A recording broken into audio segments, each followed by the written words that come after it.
Halo Bu Maria, Ya, apakah ada suara sekarang? saya ada Bu Riris. Udah dengarkah suara Bu Maria, Bu Riris? Halo Bu Maria. Ya, apakah ada Oke, suara sekarang? sudah ada suaranya. Oke, berarti invite Pak Janu Info sekarang. Pak Januar.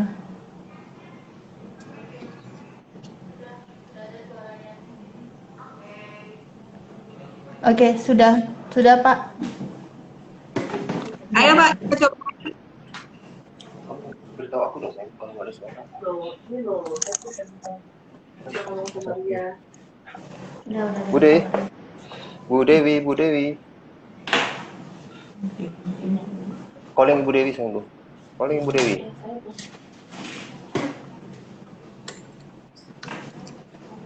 Bapak Ibu kita ulang sebentar ya.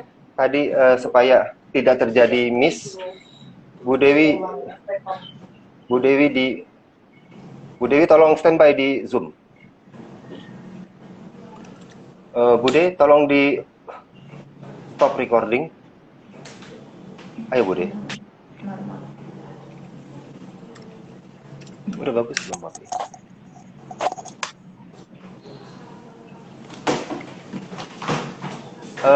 Ibu Maria, kapan aja Ya, Ria siap? Apakah teman-teman bisa dengar saya sama Ibu Maria sekarang di kata Rika sudah Instagram? oke.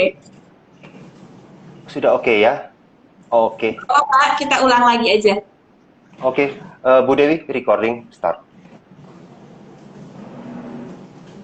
Oke, selamat siang. Mohon maaf teman-teman, Ibu Bapak yang saya hormati, baik di Instagram maupun di Zoom, tadi terjadi sedikit masalah teknis, sehingga teman-teman, Ibu Bapak nggak bisa mendengar suara kami, saya dan Ibu Maria. Jadi saya ulang lagi, nama saya Januar Rustandi, saya Project Manager dari ILO Score Project Indonesia, sebuah project yang didanai oleh negara Swiss dan negara Norway, dan project ini ada di Indonesia semenjak tahun 2010.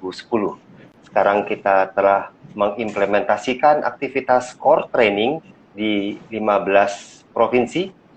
Kami bekerjasama dengan Kementerian Ketenagakerjaan, bersama dengan Apindo, dan bersama dengan Konfederasi Serikat Pekerja, Serikat Buruh. Selain itu, kami juga bekerja sama dengan lembaga-lembaga profesional, lembaga pemberi training, seperti BEDO, seperti SMI, ProServe, Riwani Globe, Karya Dua Perempuan, dan juga bekerja sama dengan universities, seperti Parahyangan Katolik di Bandung, kemudian juga bekerja sama dengan APP Politeknik, dan bekerjasama dengan universitas-universitas lainnya seperti Institut Santibuana, Atmajaya Yogyakarta, dan ITDEL di Toba.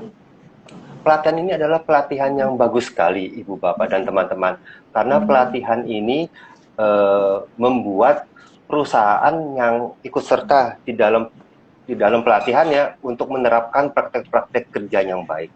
Kita banyak berbicara mengenai peningkatan produktivitas, namun kita sering lupa bahwa bila ingin meningkatkan produktivitas dari perusahaan, itu bukan hanya tugas bagi manajemen atau tugas bagi pekerja, namun merupakan tugas dari sebuah tim.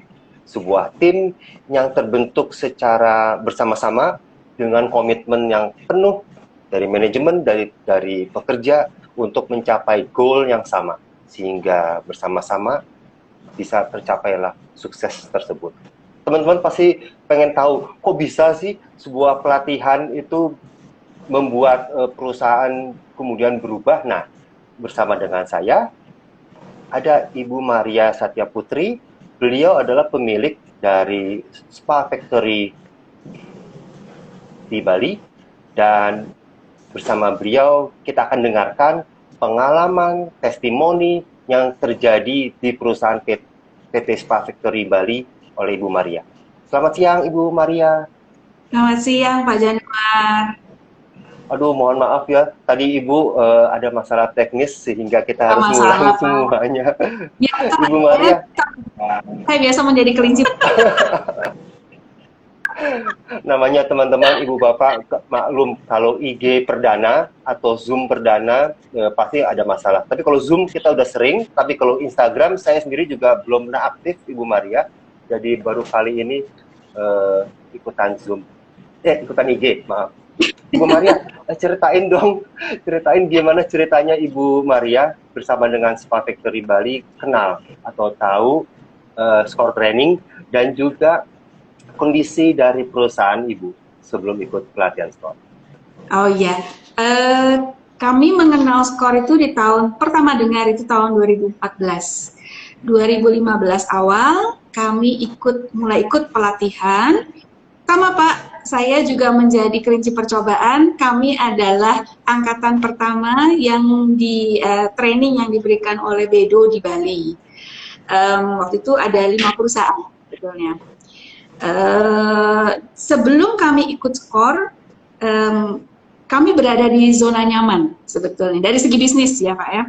Dari segi bisnis kami berada di zona nyaman. Pada saat itu kompetisi belum banyak. Karena kami sebetulnya kan pabrik kosmetik, tapi khususnya kami membuat produk-produk spa yang terutama untuk hotel-hotel berbintang, resort ya, hotel-hotel mewah di Bali maupun di luar negeri. Kami itu di zona nyaman bahwa dari segi bisnis karena nggak ngapa-ngapain, PO itu turun, order selalu datang. Luar biasa. Jadi nyantai aja gitu loh ya kerja ya ada order dikerjain selesai. Tapi secara internal, secara organisasi, cara kami bekerja itu complicated sebetulnya. Jadi misalnya satu massage oil dalam satu packaging, dalam satu botol itu bisa melibatkan 3 sampai 4 departemen yang harus bekerja bersama-sama pada paralel, ujungnya ketemu di assembling. Jadi ada produknya itu sendiri, kosmetik itu sendiri, ada packaging botol, mungkin ada aksesorisnya, botolnya di cover dengan kayu. Nah itu ada bagian workshop. Kemudian ada label itu ada bagian printing. Jadi dan ini bekerjanya paralel. Ketemunya di satu titik, yaitu di titik assembling. Sebelumnya mereka nggak ada koordinasi, Ibu Maria, satu sama lain. Ada, tapi koordinasinya ala kadarnya, gitu. Dan kalau sudah menjadi masalah, kalau ada masalah, nah ini yang selalu menjadi selalu serunya itu kalau ada masalah, langsung mulai saling menyalahkan, gitu kan? Jadi konflik internal banyak sekali sebetulnya pada saat itu. Nah, teman-teman, Ibu Bapak, apakah sama nih yang diceritakan Ibu Maria juga terjadi di perusahaan Ibu Bapak dan teman-teman sekalian? Kalau menurut hasil survei saya sih, iya, kadang-kadang itu terjadi di banyak perusahaan. Masalah koordinasi juga saling berbagi informasi itu terjadi. Karena itu kita lanjut lagi, Ibu Maria. Kemudian kan Ibu Maria mendapatkan kabar, ada pelatihan Score Training yang pertama itu, batch pertama di Bali. Tahunnya 2015 ya Ibu Maria? Betul, ya. Kemudian Ibu Maria mendaftarkan diri, dan berapa orang yang Ibu Maria kirim atau dari PT Spa Factory untuk ikut serta di pelatihan? Itu kita ikut pelatihan 5 orang, Pak. Wow, luar biasa. Jadi teman-teman Ibu Bapak 5 orang loh, bukan hanya Ibu Maria bersama manajernya, tapi Ibu Maria juga pasti mengikut sertakan pekerja ya Ibu Maria? Betul. Jadi 2 orang manajer, 2 orang pekerja, dan saya. Oh, kenapa Ibu Maria? Ibu Maria kok bawa juga pekerja Ibu? Memang di program Score memang diharuskan, Pak. Jadi memang harus melibatkan antara manajemen dengan pekerja, gitu. Jadi tidak boleh hanya pekerja saja. Iya, benar. Karena saya yakin juga kalau kita bersama-sama dengan pekerja, maka komitmen yang dicapai lebih kuat ya Ibu Maria ya, karena mereka juga merasa bahwa program ini program mereka. Betul. Ibu Maria, berapa hari sih training Score dan gimana suasananya Ibu Maria ketika itu? training store-nya itu 2 hari, Pak. 2 hari yang training, kemudian 1 hari itu kunjungan ke kami, gitu ya. Waktu itu saya trainernya adalah dengan Dewi, Bu Dewi dari di Bali. Terus didampingi oleh Mbak Tiwi, waktu itu masih ada ya. 2 hari training itu Bosan agak nggak atau gimana?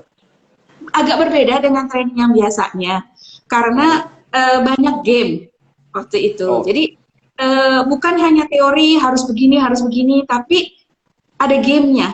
Pada saat kita game itu baru kadang-kadang, oh iya ya, gamenya simple-simple aja sebetulnya. Kayak waktu itu saya masih ingat adalah game bisik-bisik misalnya. Itu kan yang bagaimana satu informasi itu 3 orang aja, itu ya sampai depan udah kacau, udah beda. Ya kan? Jadi banyak game yang dari situ kita bisa mengerti, oh iya ternyata itu penting, apa pentingnya gitu loh. Sebenarnya sih itu aja sih Pak. Jadinya gamesnya banyak tertawanya, nggak Oh iya, membosankan. ya betul. Dan makannya enak kok Pak, saya ingat. Iya, ya itulah masa-masa indah kalau sebelum COVID ya Ibu Bapak Betul, teman-teman, masih offline ya. kita masih bisa offline, lebih seru. Dan juga setahu saya di gamenya Sport Training kita juga bisa merefleksikan diri kita. Kita punya seperti bukan survei, quiz ya, quiz untuk internal kita sendiri. Itu apa namanya Pak? Checklist. Yang bensin, ya meteran Ya, bensin. meteran Ya. bensin. Jadinya beneran loh. Kadang-kadang penting bahwa apa yang kita rasakan itu belum tentu sama dengan yang orang lain rasakan. Di Betul. saat manajemen merasakan sudah berbuat baik, belum tentu pekerja juga merasakan hal yang sama. Dan ini yang dicoba di pelatihan skor untuk dapat dijembatani. Kira-kira Ibu Maria, setelah pelatihan 2 hari itu, Ibu Maria dan teman-teman pekerja dari PT Spa Factory Bali bawa apa dari hasil pelatihan tersebut? Yang pertama kita bawa semangat sebetulnya, semangat bahwa yuk kita bisa, yuk kita mulai bebenah gitu ya. Jadi karena itu memang menjadi itu menjadi turning point banget Pak, gitu. Menjadi turning point bahwa kita nih nyantai banget sih sebenarnya gitu ya. Sebenarnya mau dibawa kemana sih perusahaan ini gitu. Jadi itu menjadi turning point kita untuk sama-sama berpikir, oke, apa yang harus kita lakukan. Yang pertama, kalau kami di Spa Factory yang pertama adalah sebenarnya kita melakukan justru yang fisik dulu Pak. Jadi kami melakukan 5S, bebenah. Ya, jadi waktu itu perlu waktu kalau nggak salah sampai 3 hari.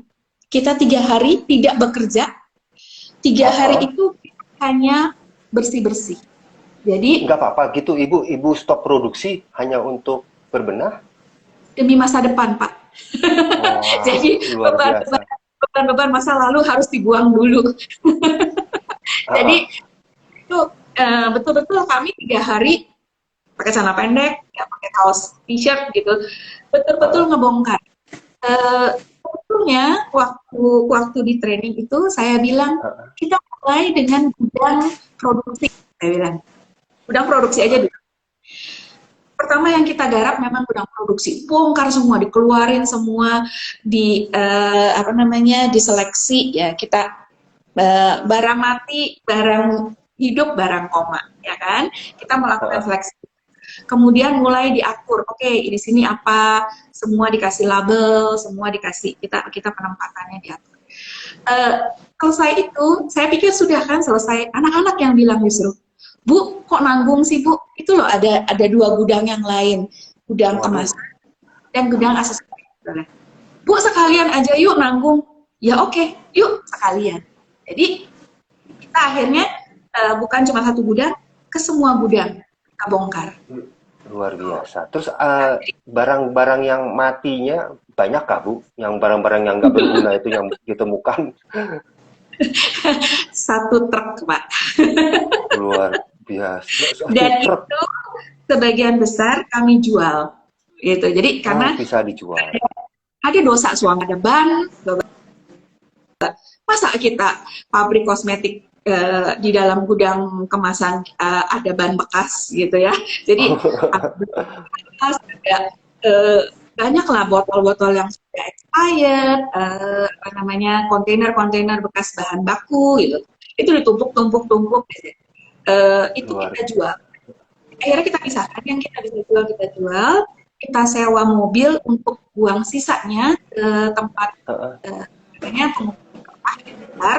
Kita nggak mungkin kan kalau pakai yang biasa. Jadi yang bisa dijual kita jual, hasil penjualannya itu kita belikan ayam. Jadi hasil capeknya anak-anak itu untuk makan-makan akhirnya, uang sampahnya. Oh ya, iya. Dan pasti saya yakin para pekerja seneng Bu, karena mereka juga bisa enjoy makan-makannya habis capek dan ya ngelihat Ya, tapi ngelihat betul, capek banget sih memang Pak ya. Tapi capek banget ya. setelah 5S itu kita lakukan, kita Uh-huh. betul-betul bisa melihat. Jadi karena memang bersih ya, bersih dan teratur. Langkah selanjutnya saya ajak mereka duduk bersama. Duduk bersama, kita lihat secara workflow-nya dulu, alur kita bekerja. Karena sudah jelas sekarang. Jadi tanggung jawabnya siapa, dari mana ke mana itu sudah jelas. Akhirnya kami duduk bersama, kami mulai melakukan evaluasi. Dari situ kita buat, oke, harusnya begini, harusnya begitu, dan dimulailah kita membuat SOP. Itu pertama kali kami membuat SOP secara tertulis. Luar biasa.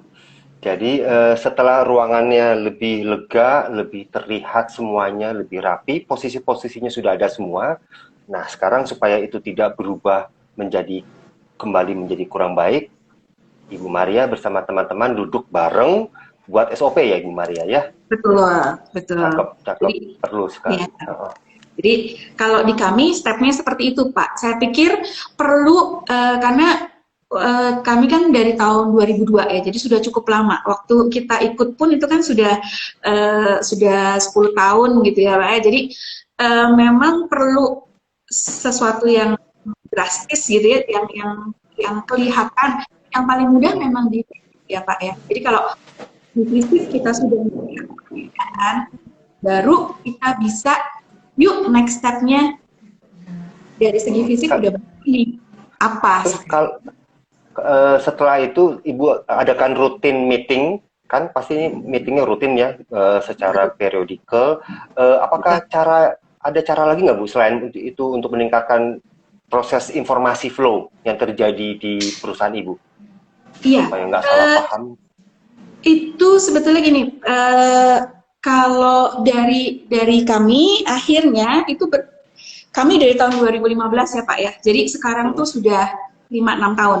Udah evolving sebetulnya. Sampai lama-lama kami sekarang punya yang namanya, kami menyebutnya Hansei. Hansei itu adalah setiap hari Sabtu pagi dimulai dengan kita Hansei. Kumpul semua. Itu nggak ada mau jabatannya apa, jadi dari mulai operational manager sampai cleaning service itu semua kita di tempat kita ada satu ruangan untuk makan siang sebetulnya, kumpul semua di situ, duduk sama rendah gitu ya, berdiri sama tinggi. Yeah. Semua orang bisa mengatakan apapun, unek-uneknya dikeluarkan di situ gitu loh. Jadi seminggu sekali itu adalah tempat kita untuk bicara. Jadi nggak boleh masalah itu tidak tersampaikan gitu. Jadi kita evaluasi itu apa.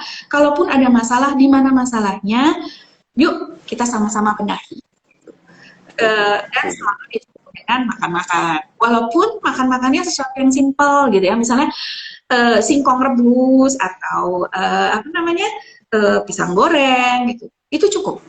Jadi poinnya adalah kebersamaan, tidak ada strata gitu. Jadi bisa untuk bebas mengatakan apapun. Benar.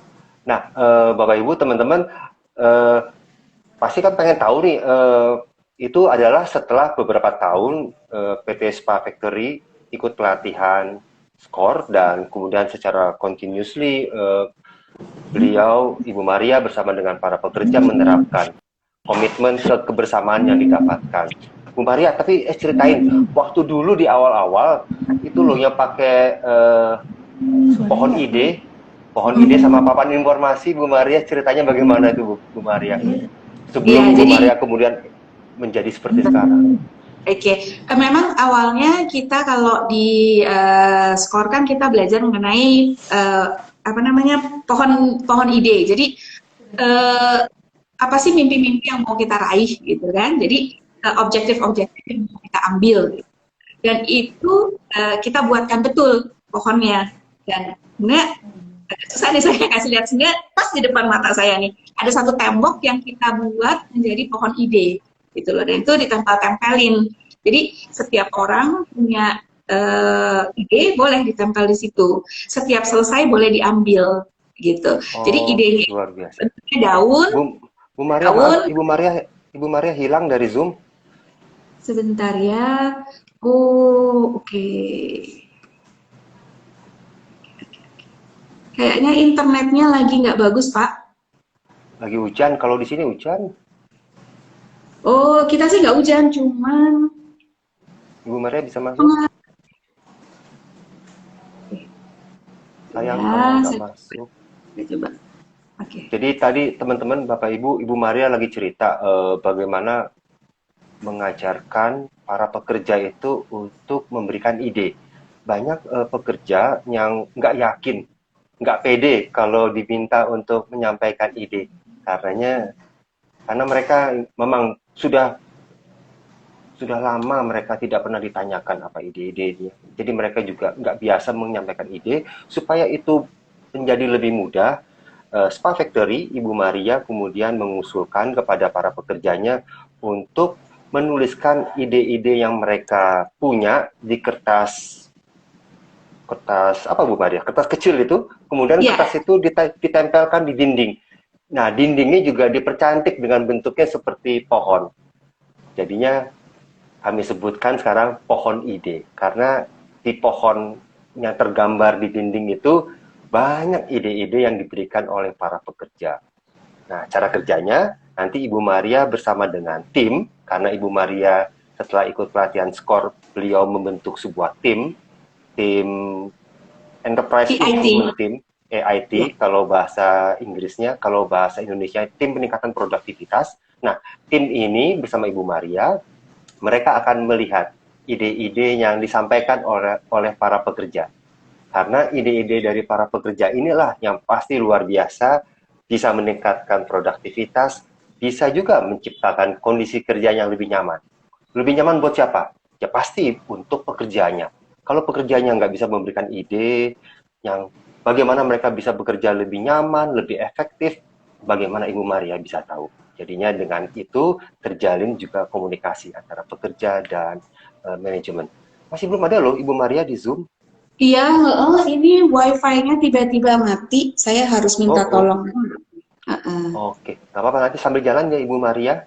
Ya, saya akan coba-coba terus ya. Kemudian Ibu Maria, kira-kira nih supaya semua yang telah bagus di Spa Factory terjadinya ketika itu di tahun 2015 tetap dapat dijaga, caranya apa Bu? Selain tadi Ibu buat SOP, ada lagi kah Bu resep-resepnya?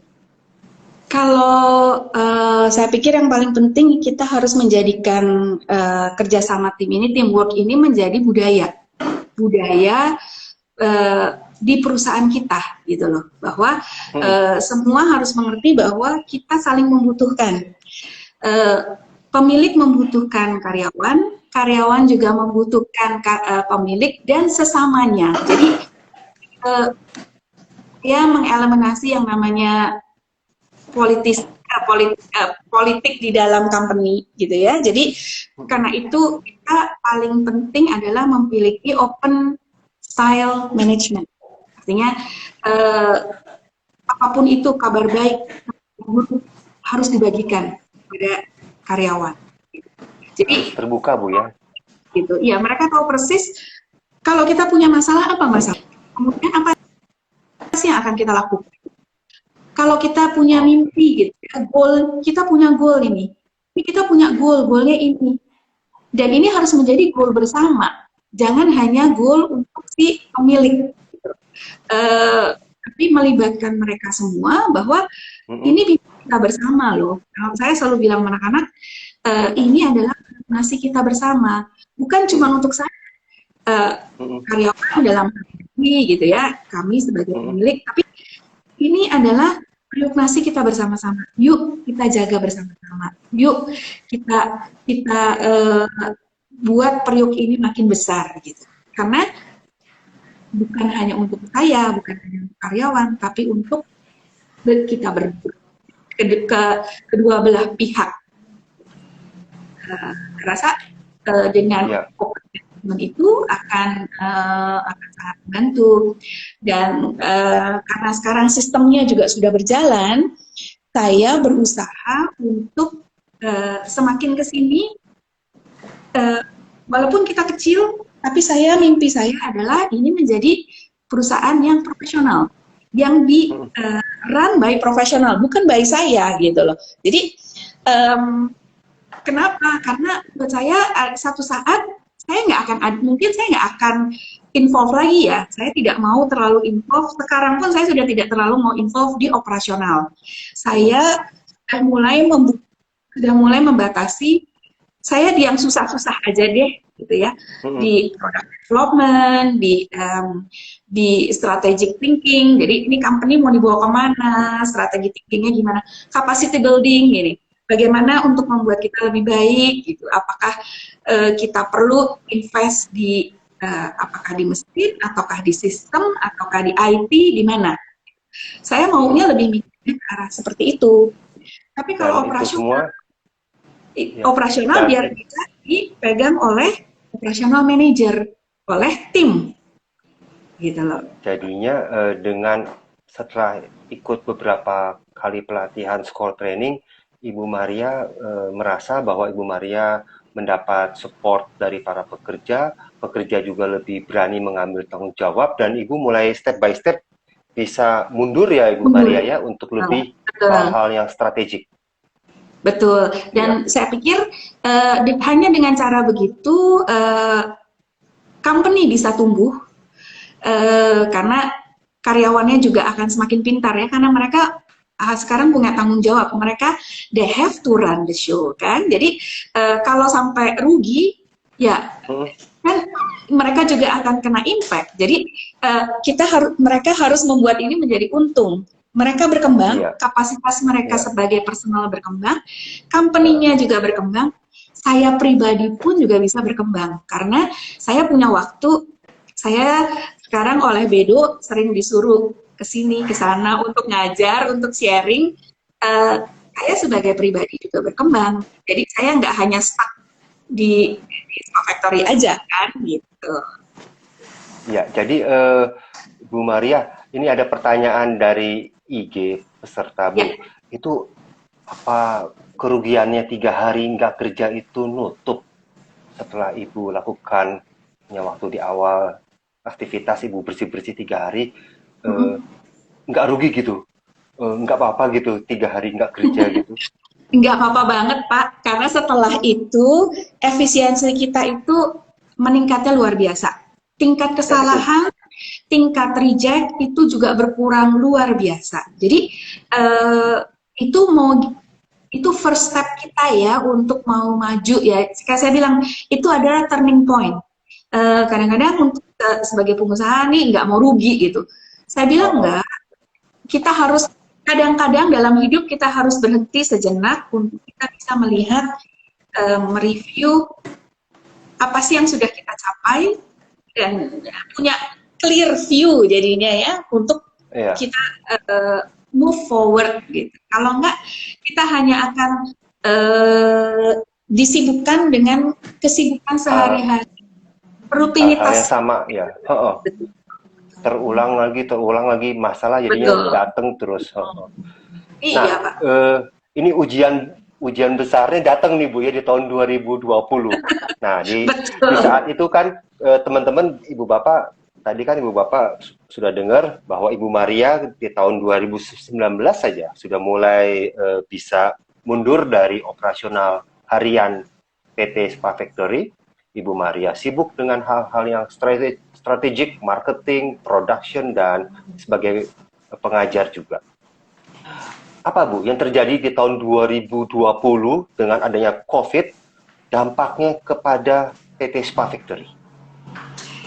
Dampaknya luar biasa Pak sebetulnya. Luar biasa jelek kan Bu? Karena kami ini industri yang mensupport mensupport pariwisata ya. 80% klien kami adalah hotel yang sampai saat ini masih mati suri. Aduh. Jadi pada saat pandemi pertama kali terjadi tahun 2019 di awal tuh ya, di bulan-bulan Maret itu kami masih bilang ini cuma 3 bulan ya kan, 3 bulan. Paling lama 6 bulan. paling lama akhir tahun. Sekarang kita tidak pernah tahu kapan ini akan selesai gitu. Jadi pada awalnya itu kan pandemi itu tiba-tiba semua ditutup, semua hotel tutup, tidak operasional. Bahkan kami waktu itu masih banyak sekali account payable kami di klien ya. Tapi 3 bulan pertama kami terselamatkan oleh hand sanitizer karena kami buat hand sanitizer waktu itu. Dan untuk membuat hand sanitizer itu kan sebetulnya diperlukan perizinan khusus PKRT. Karena saya punya tentara ini udah banyak dan semua sudah siap. Jadi waktu itu saya kumpulkan, saya bilang ini hotel semua tutup, apa yang bisa kita lakukan? Kayaknya yang kita bisa lakukan sekarang hanya jualan hand sanitizer. Tapi untuk hand sanitizer kita perlu izin PKRT.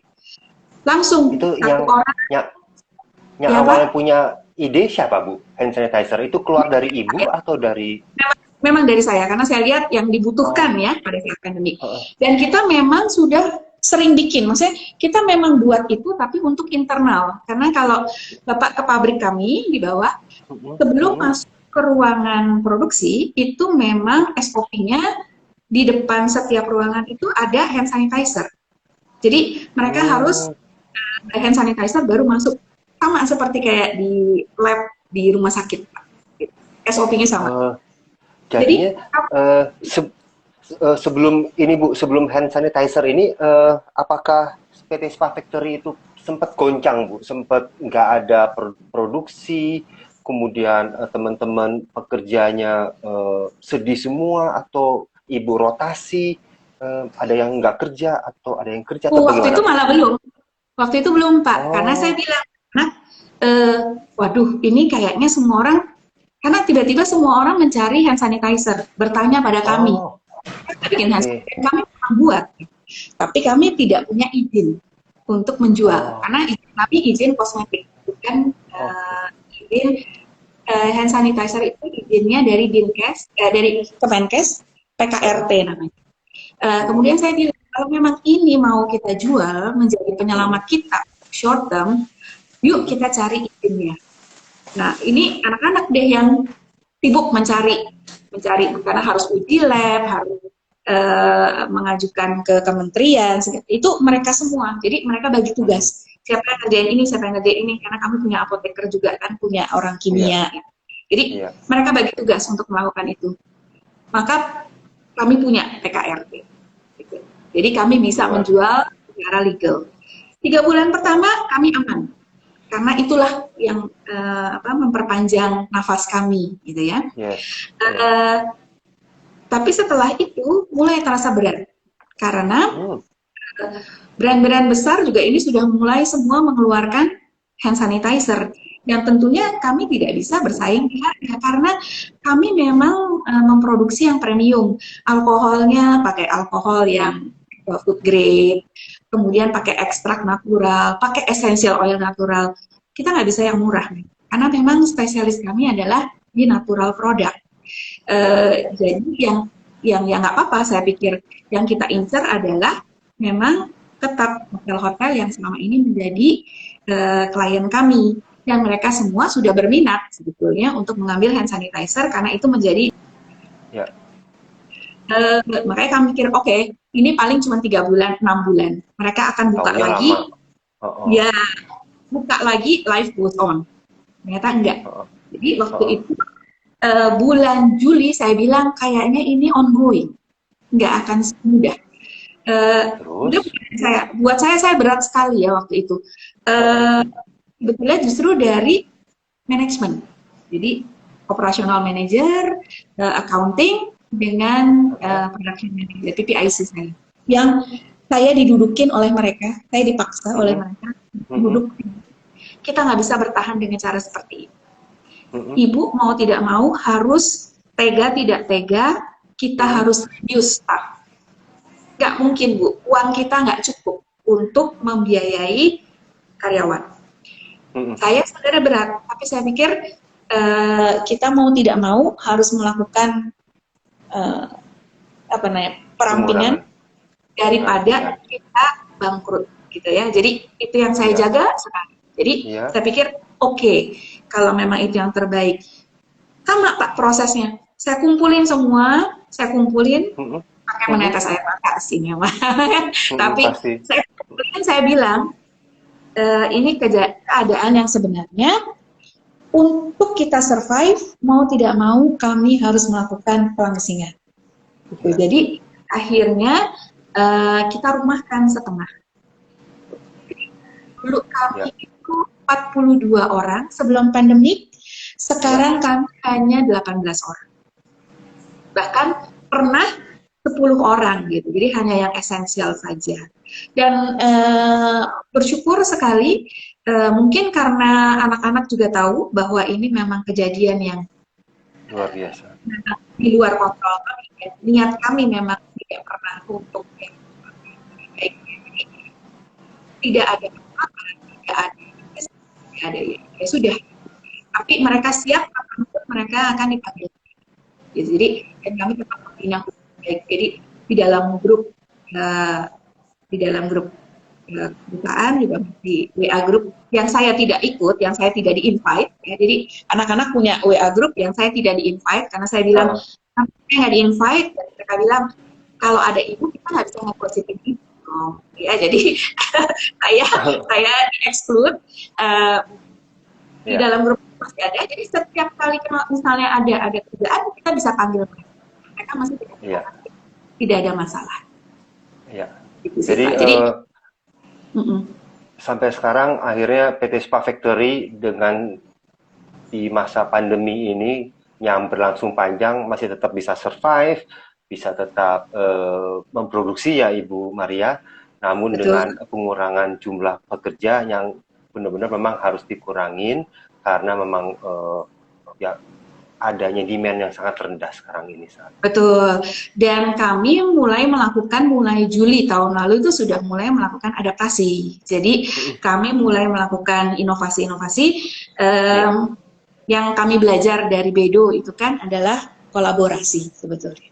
Akhirnya saya pikir memang kita harus selama ini kita selalu fokusnya adalah hotel, kemudian hoteliers ya, dan ekspor. Padahal sebetulnya Indonesia ini pasar besar, ya kan? Pasar besar. Kenapa kosmetik Korea masuk ke Indonesia? Karena Indonesia ini adalah pasar yang besar. Kenapa kita tidak berpikir untuk menggarap pasar yang lokal sih? Tetap kita ini natural, kita ini high end, kita ini premium. It's okay.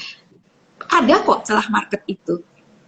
Akhirnya kami mulai switch, sekarang kita mulai berkolaborasi dengan beberapa member Bedo, membuat brand-brand untuk pasar lokal, gitu. Tetap di pasar premium.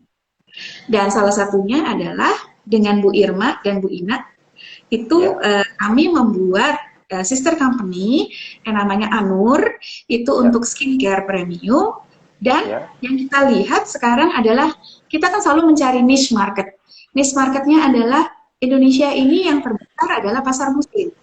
Jadi itu yang sebetulnya agak lacking, kan, agak kurang. Nah, berarti kita sekarang harus after ke pasar halal.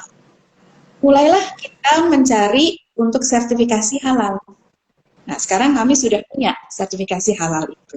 Gitu. Ya. Dan itu nggak akan terjadi tanpa support dari tim itu, Pak. Ya, dari semua pekerja yang Betul. ada di Spa Factory. Karena kan harus ada adjustment untuk kita bisa mendapatkan sertifikat halal misalnya. Ada penyesuaian-penyesuaian yang harus kita lakukan. Dan saya perlu support dari mereka. Luar biasa. Jadi benar-benar ya Ibu Maria, kalau kita berhasil menciptakan kekompakan di dalam usaha kita, dari pekerja dan dari manajemen kita, maka dari mereka juga kita mendapatkan kekuatan, mendapatkan ide-ide untuk bagaimana kita bisa meningkatkan produktivitas atau bisa bertahan ya Bu di masa pandemi ini ya. Ya, betul Ibu banget. Maria, mungkin ada pertanyaan Bu Maria. Pasti sulit ya Ibu ketika melakukan merumahkan mereka, pekerja-pekerja Ibu yang sangat setia selama ini. Resepnya jadi gimana Bu supaya saya pikir sama-sama enak? gini. Gimana Ya, Bu? saya pikir ya yang paling utama kalau kita tuh dengan karyawan, saya pikir adalah ketulusan hati sih ya, dan apa ya, being honest ya Pak ya, jujur gitu, apa adanya, dan mereka tahu gitu ya, dan mereka tahu bahwa ini adalah sesuatu yang harus dilakukan untuk save the whole boat gitu. Kan pilihannya adalah merumahkan atau bangkrut, ya kan? Karena kita nggak akan mungkin lagi bisa membiayai sebegitu banyak orang, gitu.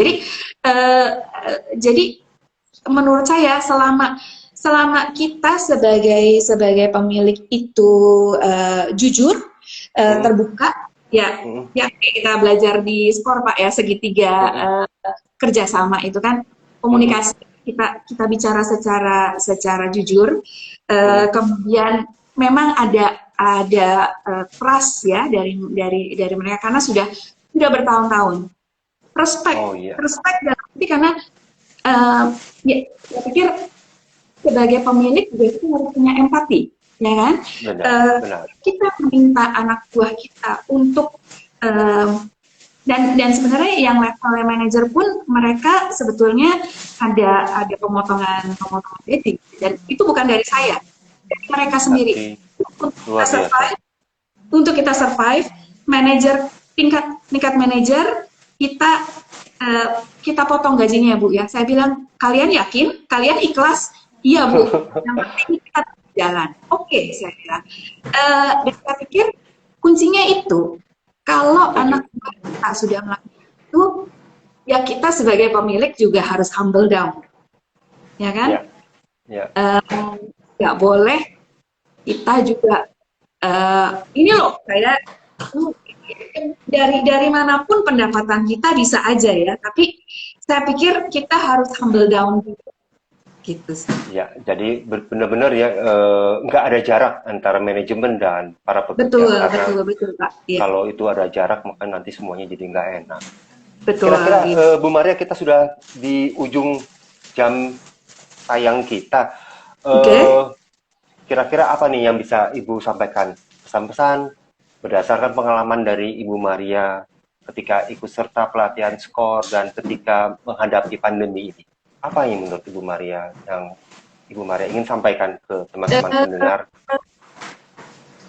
Kalau menurut saya sebagai pengusaha jangan pernah takut berubah gitu. Biasanya kalau kita sudah di zona nyaman, untuk susah sekali karena kan ya sudah nyaman, sudah enak, udah nggak saatnya lagi gitu loh, karena kita nggak akan bisa maju, zaman terus berubah. Kita aja sekarang lagi tergagap-gagap belajar untuk digital ini Pak ya, untuk sekarang semua kita memakai penjualan online ini nggak akan pernah berhenti belajar itu nggak ada limitnya gitu loh. Dan walaupun kita udah sampai level manapun, namanya sesuatu yang baru itu selalu ada dan harus selalu kita pelajari. Jangan pernah takut untuk berubah, dan SCORE itu, pengalaman saya, SCORE itu luar biasa sekali gitu loh. Ini menjadi alat untuk kita kita move forward. Saya pikir semua pengusaha pasti mimpinya akan menjadi besar, menjadi lebih baik, perusahaan jadi lebih besar, lebih luar biasa gitu ya. Tapi pertanyaannya selalu adalah bagaimana caranya? Kita nggak tahu caranya gimana, ya kan? How to-nya gitu. Skor ini memberikan kita sebenarnya the tools untuk ya berubahnya dari mana. Langkah satu ini, modul 1 kita belajar membina timnya dulu, gitu ya, punya kekuatan. Betul. Habis itu kita bicara kualitas, habis itu kita bicara produksi bersih, HRD, terus aja. Jadi ini adalah tools yang baik, karena kami ikut skor itu berapa kali ya? 3 kali kayaknya, 3 kali Pak. Jadi mulai dari yang modul pertama itu, kemudian di tahun 2017 kita modul kedua, ketiga, kemudian di tahun kemarin di pandemi itu kita belajar modul keempat gitu. Jadi itu yang ya kita terus belajar ya, karena selalu ada sesuatu yang bisa diperbaiki. Yang terakhir adalah kita harus melihat karyawan kita itu sebagai sebuah aset yang besar. Jadi capital kita, salah satu capital kita bukan cuma liability sebagai owner ya, karena karyawan itu kan sebenarnya liability buat kita karena kita harus membayar gaji gitu. Tapi jangan dianggap sebagai sebuah beban, tapi mereka adalah tambahan tenaga kita, gitu. Karena kita tidak akan mungkin bisa mengerjakan semuanya sendiri. Tapi kita berbagi beban, kita punya satu arah tujuan, tapi nanti kalau kita udah sukses jangan lupa juga bagi-bagi ya, itu penting. Kebahagiaan. Harus itu Bu Maria ya, penting. Kalau enggak nanti mereka juga enggak semangat lagi kalau enggak ada. Betul.